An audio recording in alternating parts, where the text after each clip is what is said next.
Welcome to Open House at Apex High School. I'm Miss Piper, and I'm pleased to be your student's teacher for AP Environmental Science this semester.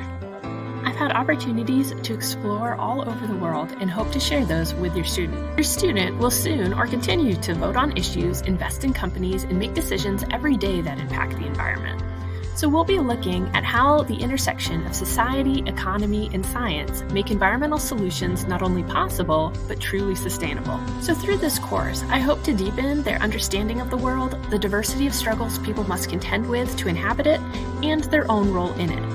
AP Environmental Science fulfills one of the 3 science graduation requirements.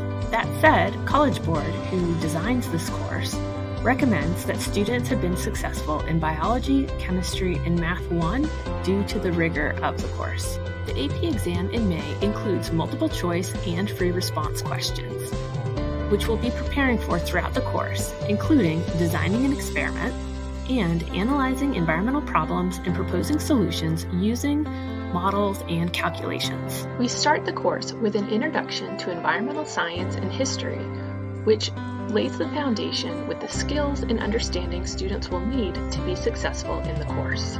We then jump into units paced based on their weight on the AP exam and described in the College Board's course and exam description document.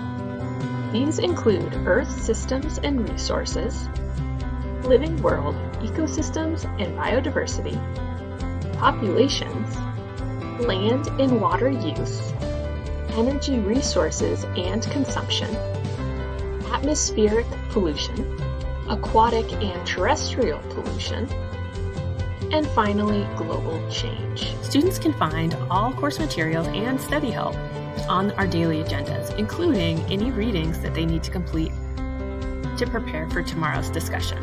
Daily agendas are posted on my website, Piper at the Peak, as well as on Canvas. Now it's here on Canvas that they also turn in all of their assignments and assessments. In Canvas, students can see feedback for their assignments. However, grades are pushed to PowerSchool nightly. Major assessments are worth 60% of their quarter grade, while minor assignments are worth 40%. AP students also have the opportunity to complete service learning hours each quarter for an extra test grade. If your student is struggling, I encourage them to seek help early. I'm available after school on Thursdays and via email. I hope I've answered a lot of your questions, but if you have any more, feel free to email me at kpiper@wcpss.net, and thank you for supporting your student.